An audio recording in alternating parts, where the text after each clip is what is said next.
सो इस वीडियो में हम लोग देखेंगे जेनेटिक्स के कुछ इंपॉर्टेंट ट्रिक्स को जो कि आपको एग्जाम में बहुत ज़्यादा हेल्प करेंगे।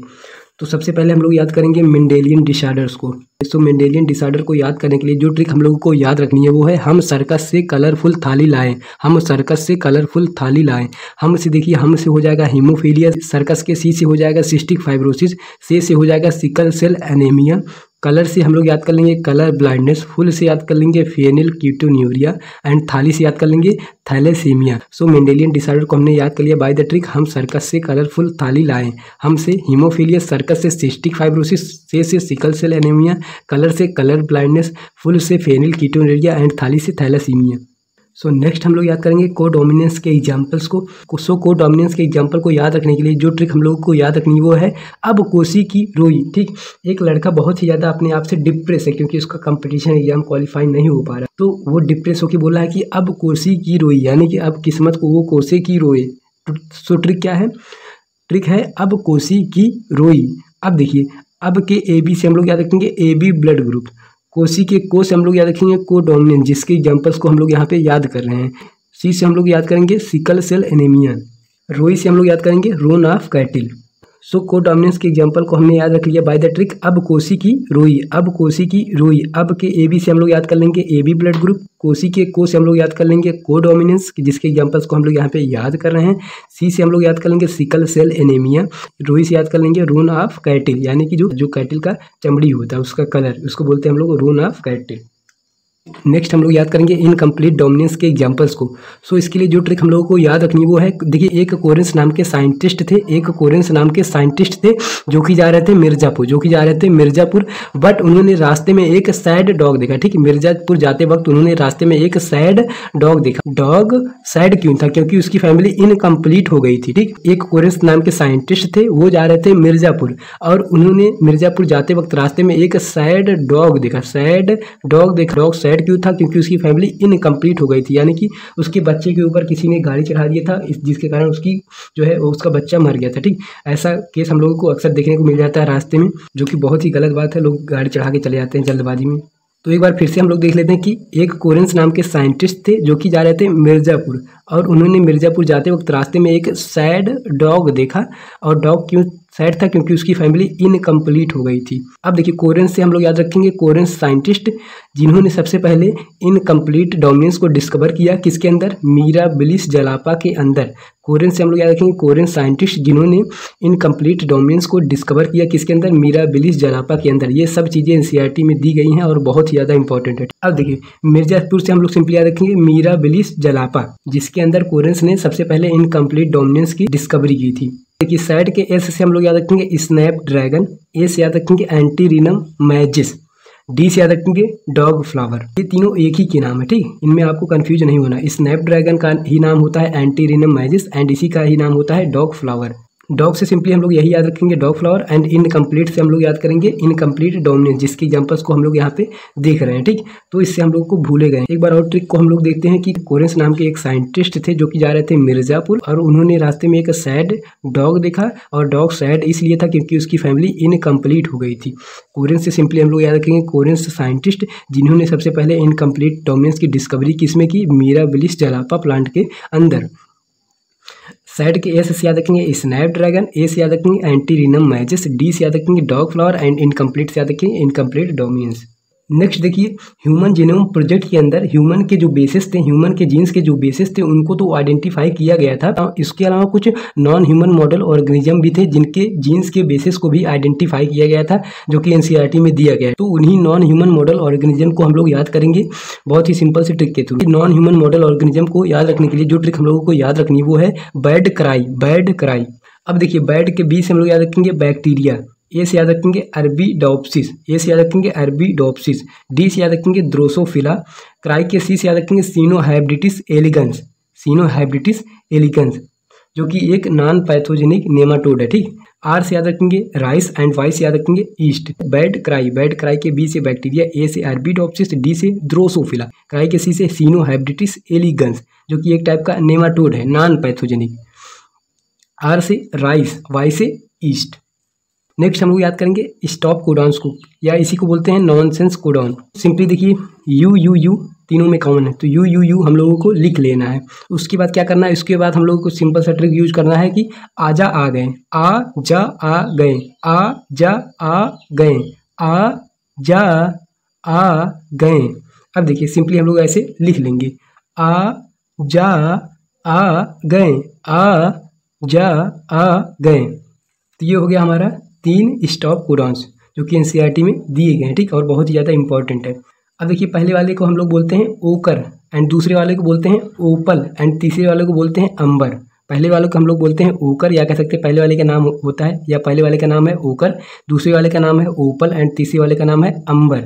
सो इसको याद हम लोग करेंगे बाय द ट्रिक, उसके ऊपर अंबर, उसके ऊपर अंबर, उसके ऊपर अंबर, उसके से हम लोग याद रखेंगे ओकर, ऊपर से याद रखेंगे ओपल, अंबर से याद रखेंगे सिंपली अंबर। सो तीनों नॉनसेंस कोडान के नेम को हमने याद रख लिया बाय द ट्रिक, उसके ऊपर अंबर, उसके से हम लोग याद रखेंगे ओकर, ऊपर से याद रखेंगे ओपल एंड अंबर से याद रखेंगे अंबर सिंपली।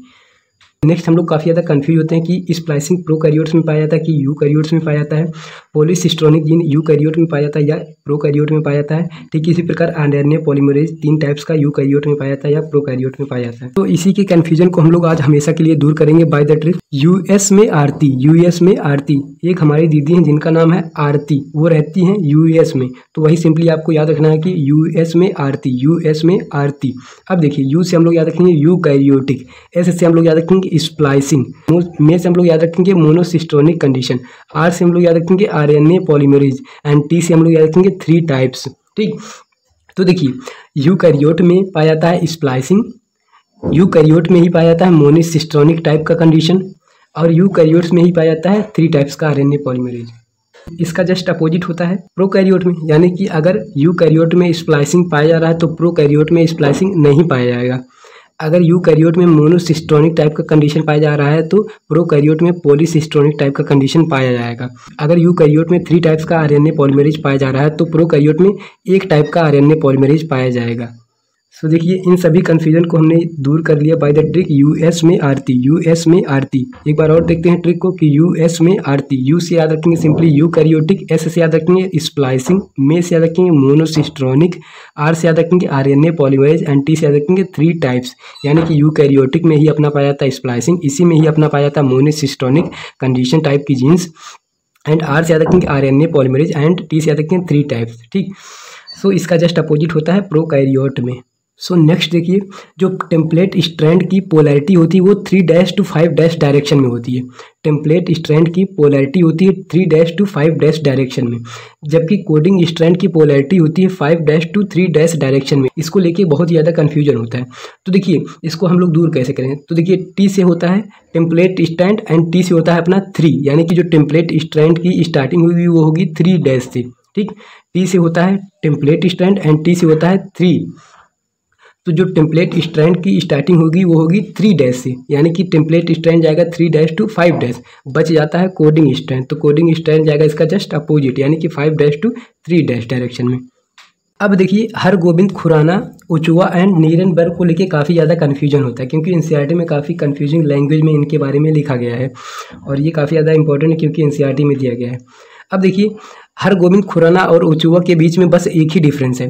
जो हरगोबिंद खुराना साहब थे उन्होंने आरएनए की सिंथेसिस किया था टेम्पलेट का यूज करके, आरएनए की सिंथेसिस किया था टेम्पलेट का यूज करके, जबकि जो ओचुआ साहब थे उन्होंने विदाउट टेम्पलेट यानी कि बिना टेम्पलेट के ही आरएनए की सिंथेसिस कर दिया था। अगर इन्होंने टेम्पलेट का यूज नहीं किया तो इन्होंने किस चीज़ का यूज करके आरएनए की सिंथेसिस किया था, तो इन्होंने यूज किया था सिंपली पॉलीन्यूक्लियोटाइड फॉस्फोराइलेज एंजाइम। ओचुआ साहब ने टेम्पलेट का यूज नहीं किया था, इन्होंने यूज किया था पॉलीन्यूक्लियोटाइड फॉस्फोराइलेज एंजाइम का यूज करके आरएनए की सिंथेसिस किया था। अब बात आती है नीरेनबर्ग की, तो नीरेनबर्ग ने ही बहुत ही सिंपल सा स्टेटमेंट दिया था, वो दिया था cell free system for protein synthesis. ठीक, नीरेनबर्ग ने किसके बारे में बताया था, तो इन्होंने बताया था प्रोटीन सिंथेसिस के बारे में, cell free system for protein synthesis. चलिए एक बार और देखते हैं। देखिए हरगोबिंद खुराना और ओचुआ के बीच में बस एक चीज़ का डिफरेंस है।